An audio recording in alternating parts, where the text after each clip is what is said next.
It's the last episode of the fall semester here at Waynesburg University for JSW. The women's and men's basketball teams over the weekend both fell to Chatham, but on the wrestling side, a bit of a more of a successful result. We'll talk about that a little bit later. Our analysts will be in to break things down, and Joe Smeltzer will sit down with Brennan Smith from the men's basketball team. I'm Dylan Cleland. And I'm Jack Hillgrove, and it's time for Jacket Sports Weekly.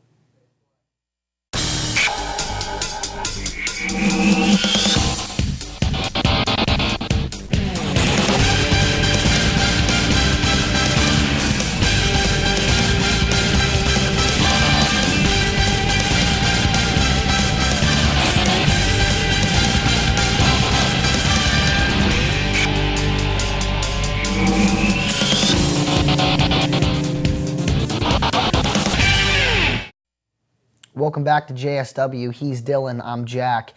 Dylan, the men's basketball team, will start with them. Had a very convincing win to open their PAC season, 81-71 over the Grove City Wolverines. 3 guys in double figures, and leading the way, to no surprise, was Matt Popek, 21 points. Yeah, he did. He had 21 points in that game and followed it up within the Chatham game with 34. We'll get to that in a minute. But Nate Gearhart really also stepping up for this team, 19 points and 6 rebounds. Frank Bozovec adding 13 points. So the big thing from this game that I took away was they were able to play on their home court for the first time this season, and that's something that we've seen the Jackets do well in the past couple of seasons. They started out the year rough with just 1 win, but those first 5 games were all on the road. And so after that, get home last week, and they're able to get a good win against Grove City. Yeah, that win again, 81-71. As a team, they shot 44% from the field, 33 from beyond the arc, and those are 2 really good numbers, but perhaps the most convincing number, matter of fact, 30 of 39 from the free throw line. Number one, being able to get to the line and shoot 39 free throws is amazing among itself, and to make 30 of them, and I should have wrote down the percentage, but that's still a pretty good percentage, but to get to the line 39 times and make 30 plus is something you definitely, as a team, have to look forward to, because coming down the stretch, free throw shooting is important, especially in this stretch of PAC games. It's very important, especially in conference play and in basketball. Like you said, you come down to the last 2 minutes of the game and you're playing the foul game back and forth. You have to make those shots. So it's nice to see the team doing that already well. Defensively, not anything to pick on particularly. They got to tighten things up, of course, and that's something that they did struggle with against Chatham in the second half on Saturday. They lost 80-73 in that second conference game of the season. They led at halftime, and they couldn't finish things off, something they couldn't do well last season. Yeah, it was really a tale of 2 halves in that Chatham game, Dill. And Exhibit A is Waynesburg turned the ball over 19 times. 15 of them came in the second half. Chatham had 23 points off of turnovers, and that's basically where the game fell. Will Sandher and Isaiah Brown for Chatham led the team in scoring, 14 for Sandher, 12 for Brown. All those points came in the second half. Waynesburg led by 20 at halftime. They're up 49-29.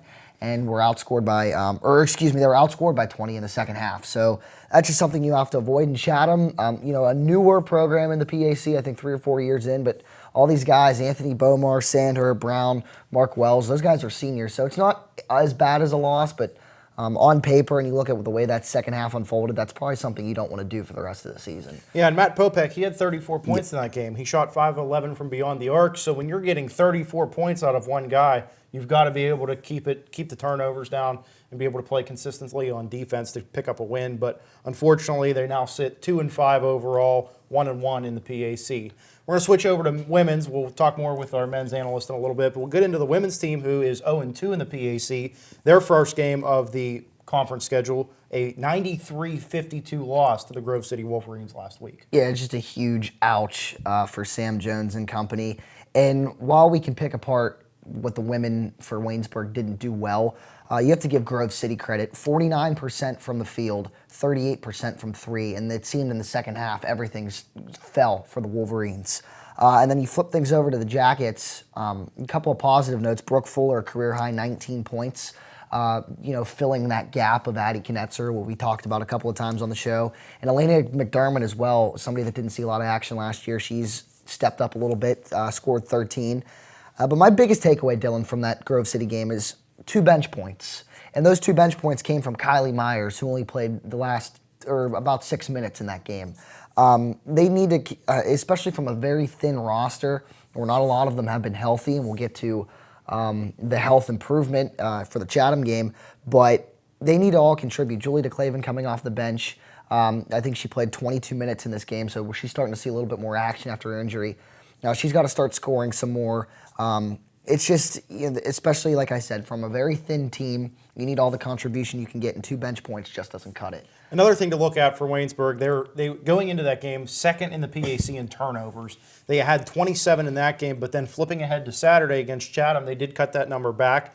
They were losing at halftime 48-29 to the Cougars, but they were able to score more points than them in the second half to tighten that. They still lost, but they tightened that gap up a little bit. And partially, it was less turnovers and more rebounds. But the other big thing that jumped out from that game was Monica Starr, the senior point guard, playing her first game of the season. She was out the first 5 weeks because of an injury. And that was that health improvement that I'm talking about. Monica Starr, the lone PAC player to watch here for the Lady Jackets, the senior point guard, hadn't played at all this season due to an injury. She was back. She scored 11 points.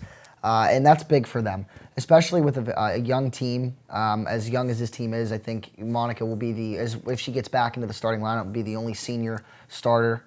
So it's huge especially at the point guard position, to have a senior at the point guard position.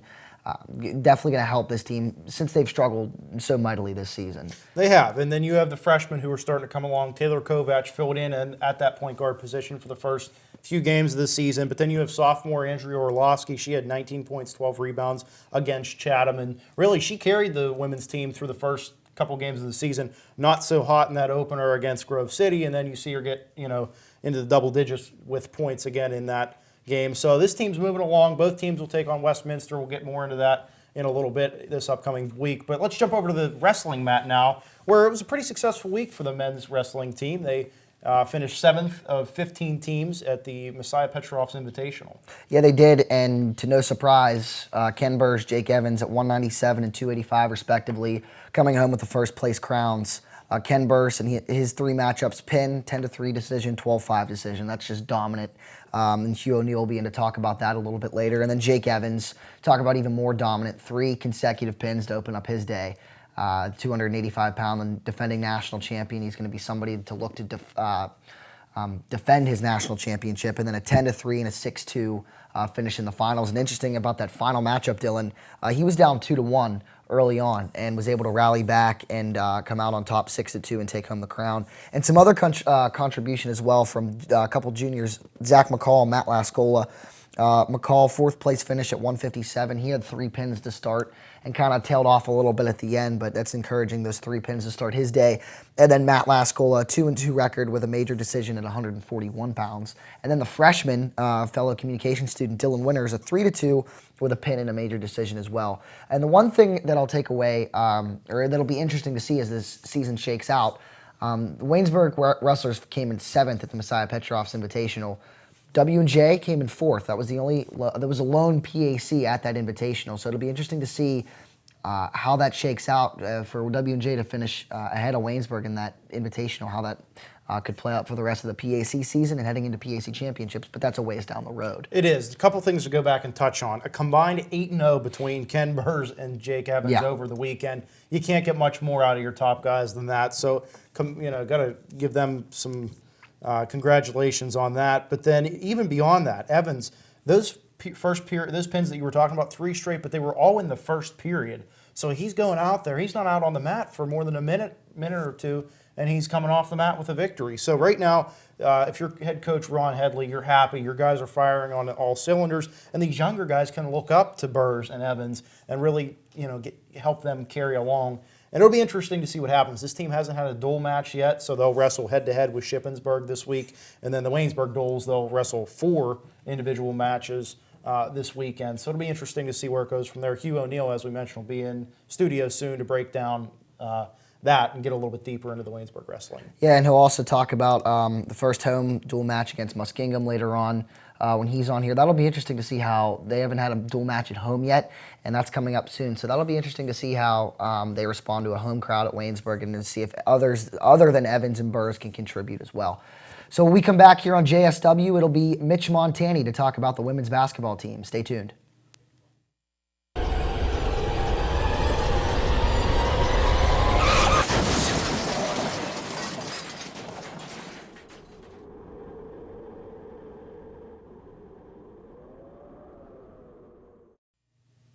Time to talk with our analysts on JSW. Mitch Montani's in to break down the 0-2 conference start for the women's basketball team. Yeah, and they're not looking too good right now, Dylan and Jack.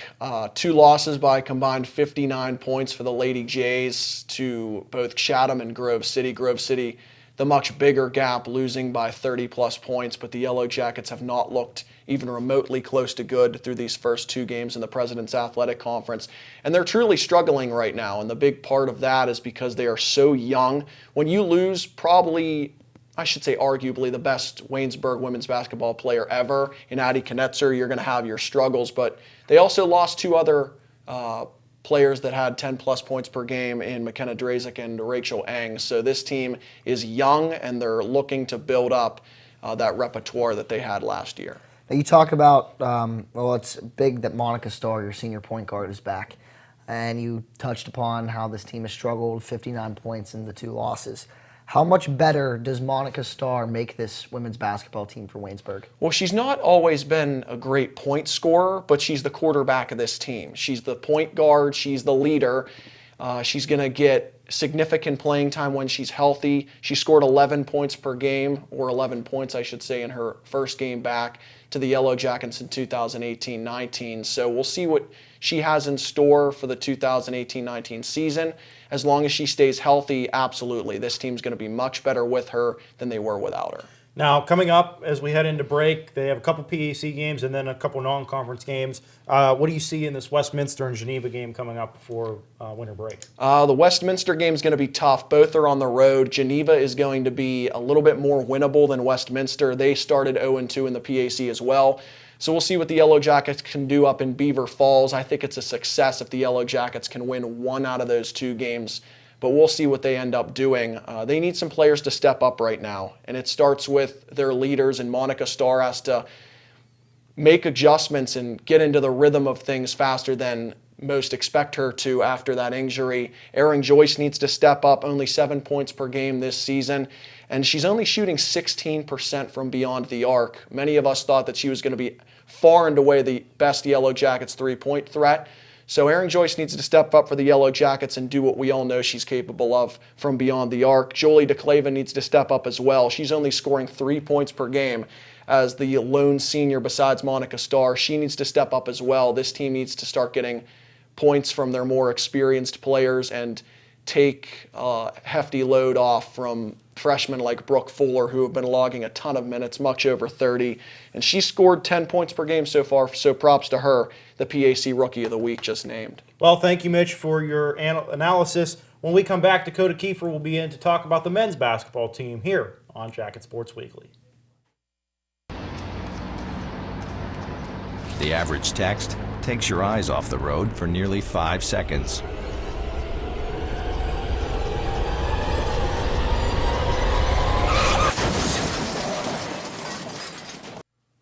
Welcome back to JSW. We're going to sit down with Dakota Kiefer, our men's basketball analyst now in Dakota. Rough go at things on Saturday against Chatham, pretty much collapsing in the second half. Yeah, well, I mean, I want to look at the positives first, and Grove City, the win over Grove City was a very good win, 81-71. They won by 10 points, and I think it was really good to see Nate Gearhart look as good as he did. He was the most efficient player on the court. He had 19 points. Some of the shots he was making weren't just three-pointers, as we've come to know him. He made a lot of twos from pretty difficult shots, so he looked good, and the team as a whole looked really good, and they looked good against Chatham in the first half. They were winning by 13 points at the half, and managed to blow the lead, which is unfortunate, but I think you could still take some positives away from that game. If they could just play a complete game, I think they can go toe-to-toe with most teams. But the Chatham game, again, they were winning by 13 points and ended up losing. Matt Popek had 34 points, and they still lost by 7 points. He only had 10 points in the second half, so he went off in the first half with 24.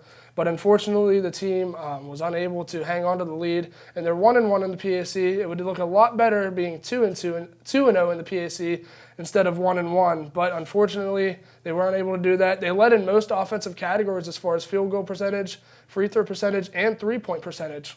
So they look good. I think that's a positive. They look good in both games. They just didn't play a complete game on Saturday. And then against Westminster coming up, I think this is a game that's going to be difficult for them to win. Westminster's 2-0 in the PAC. They're coming off a win against W&J. They're also they're also on a 3-game winning streak, so it's going to be difficult. But they did split the series with Waynesburg last year, but unfortunately, it was a home split. So Waynesburg won at home, and Westminster won at home, and this game is going to be in Westminster. So it's going to be a challenge for Waynesburg to win. But I think talent-wise and shooting-wise, they could compete with anyone in the PAC.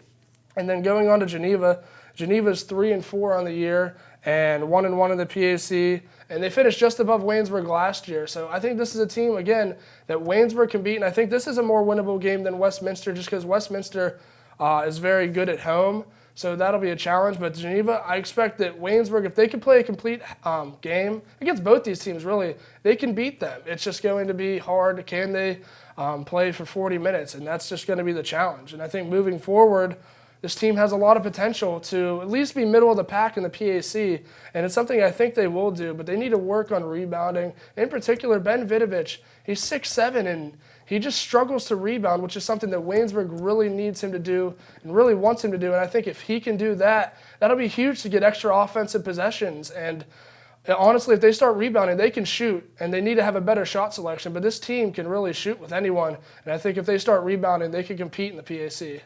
Dakota, thank you. As always, excuse me, when we come back on Jacket Sports Weekly, Hugh O'Neill with the wrestling team on JSW. When I was in foster care, I never knew when I would have to move, so I always had my suitcase ready to go. Then one day, I was adopted. My new parents opened their hearts and home to me. My parents cook my favorite breakfast for me every morning. My parents take me on trips I never thought I would go on. They gave me a home and an even better reason to use that suitcase. My parents aren't perfect, but they're perfect for me. Back on Jacket Sports Weekly, Hugh O'Neill is in to talk about a busy upcoming week for the Waynesburg wrestling team, starting with their first home match of the season. Yeah, a big, really busy, honestly, for the rest of the semester, since we won't have another episode this semester going into next semester. But starting off on Wednesday at 7, Muskingum comes to the Rudy Marisa Fieldhouse, where Waynesburg will face Muskingum. Rematch of last year, Waynesburg won 33-12, and looking at the stats from that, Josh Kuslok and Zach Mackel were able to get pins.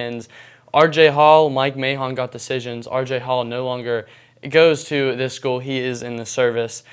And Ken Burrs got a major decision when Jake Evans got a tech fall. So the normal people we usually see there. Matt Lascola lost by 1, and Dylan Charlton, he got pinned. And that was by Tanner Walker, who's a senior this year. He was also at 165, so that could be a potential rematch on Wednesday night. I'll have the call with Bobby Fox on Green Sports if you want to listen to that. But moving on to with Muskingum, that team finished 10 out of 13 teams in the Ohio Northern Tournament last weekend.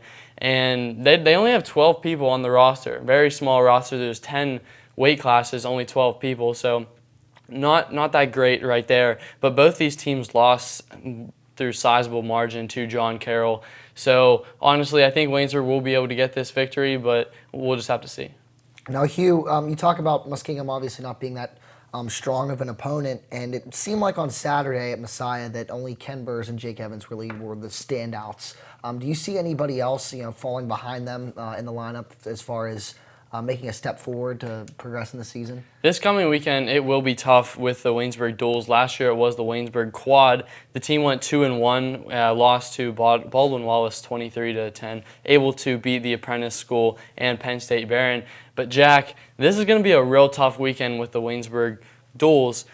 Baldwin Wallace, Messiah College, and Stevens Institute of Technology. It's going to be a really tough. Most of these teams ranked really high in D3. Messiah is ranked 23rd. Stevens Institute of Technology is 24th. Baldwin Wallace beat John Carroll, who is the number 25 team, 35-6. Pretty handily. Waynesburg lost to John Carroll 32-12. So that's going to be tough right there.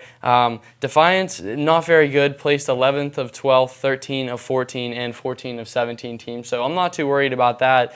But it's the Stevens Institute of Technology wrestled in the Princeton Open, and it had 5 Division I teams in there, and it has been ranked as high as 10th in the D3. So it's going to be real tough. Waynesburg not bringing any duds this weekend. Really going to have to compete. We're going to have to see Jake Evans and Ken Burrs really come out and compete. All right, Hugh, thank you for your analysis. We'll see how the wrestling team does over the winter break. When we come back, Joe Smeltzer will be in studio to interview Brennan Smith from the men's hoops team. We'll be back on Jacket Sports Weekly. No more pencils, no more books. No more teachers, dirty looks. School's out for summer. What this place needed was better graduation rates. So we worked with schools like Henry Ford High, and now they're up 18%. To help us do more good this year, go to unitedway.org because great things happen when we live united. Welcome back to Jacket Sports Weekly. I'm Joe Smeltzer here with our interview for the week. Waynesburg University men's basketball guard/forward Brennan Smith. So Brennan, going back almost 2 years ago now, you had a catastrophic knee injury that really kind of put your career in doubt. You missed all of your junior season because of it recovering. So when you got hurt that night against Chatham, were there any doubts that you might never play basketball again after that? Yeah, there definitely was. That was my second injury that I had, so I knew how rough it would be to come back, and I didn't know how rough it would be a second time. It was definitely more hard, but I was definitely happy I did come back though. So going through the rehab process, how intense was that? How difficult was it to get yourself back into a condition to where when this season opened, you'd be able to play and be back out there with your teammates? Yeah, that was definitely the hardest thing for me with my injury. The first couple games this year, I didn't even start because my coach felt I wasn't fully back into the rotation and everything. So that was probably one of the hardest things for me.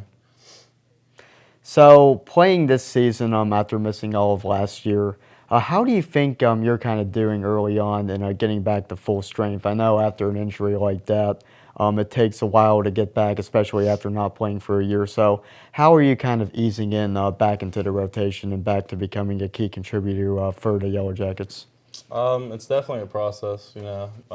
That's why when my coach didn't start me, I trusted him, and I knew it would work out eventually. And then I had my career high a couple weekends ago. So I know if I trust my teammates and my coach, it'll all fall through, and I should have a good year. So talking from a team standpoint, 2 years ago, missed the playoffs. Last year, made the playoffs, but only as a 7th seed in the pack. What are kind of some of the things that have been going on with the team this season, and what are, I guess, your expectations for the team collectively going forward and trying to get probably close to the top half of the pack? I think we just have a lot of guys this year who can really play. You know, we've already had a couple people who've scored over 15 a game, so on any given night, I think we have a couple guys who can go off, or if we all play well, we could all have 10 plus points a game. So that's probably our biggest thing. We just have a pretty good team this year. Now, going back to talking about yourself, coming back off your second knee injury, how has your style of play changed? Have you had to alter anything as far as the way you play basketball goes?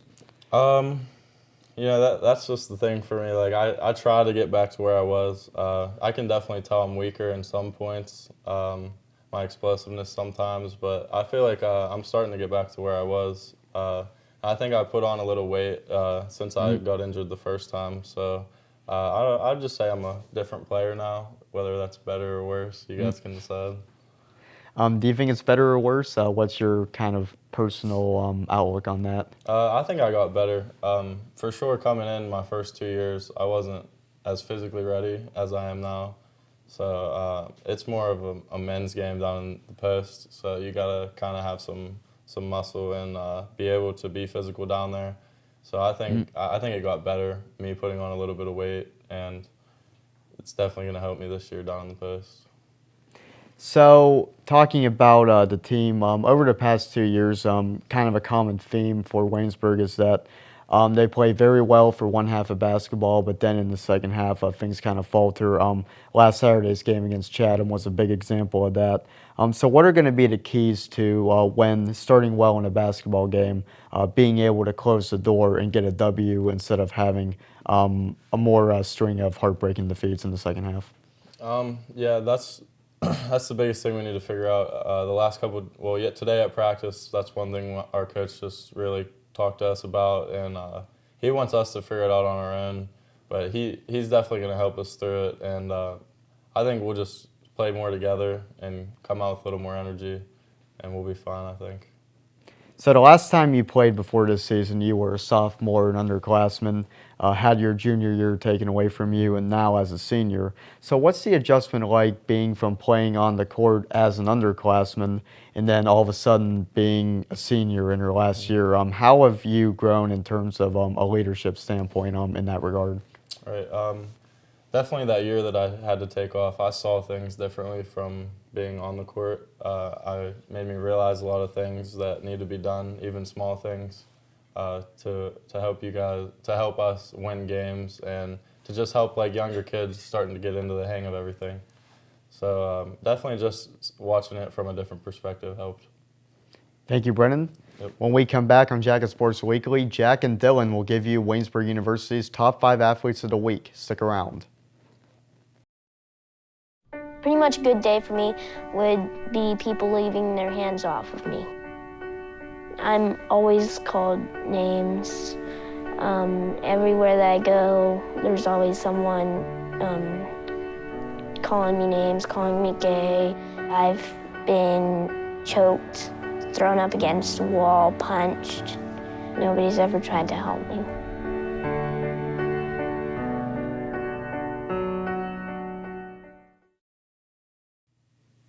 Welcome back to JSW, and for the final time this fall, Dylan and I will break down our top 5 athletes of the week. Dylan, you first. I'm going to start with Brooke Fuller from the women's basketball team, the freshman in my 5 spot. She had 29 points in the first 2 games of the PAC schedule, 15 rebounds. A young member of this Jacket squad, but she's starting to get comfortable under the basket, something she needs to do well to have continued success. In my 4 spot, Matt Popek. He had 34 points against Chatham, 24 in the first half, played 37 minutes against the Cougars. He's getting some time, and we're finally seeing him come around and score, pick up where he left off from last year. Also from the men's basketball team, in my 3rd spot is Nate Gearhart. He had 19 points against Grove City. He's 4th on the team from 3-point range, and he makes those big shots at the right time. We saw a lot of that in the first 2 games. 2 is Jake Evans. His continued success, 5-0 record. Don't need to say much more there. And Ken Burge, the junior, in the 1 spot, first place for him.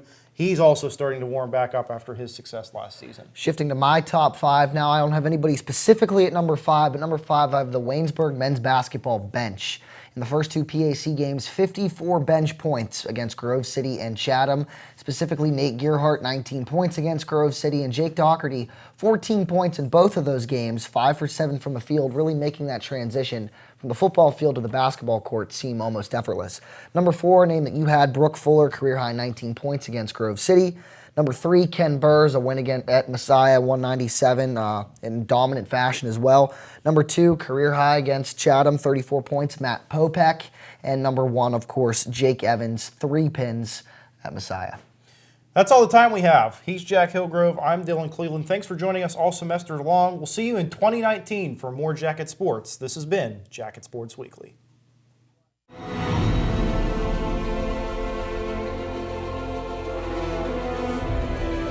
This has been a production of Waynesburg Community Television.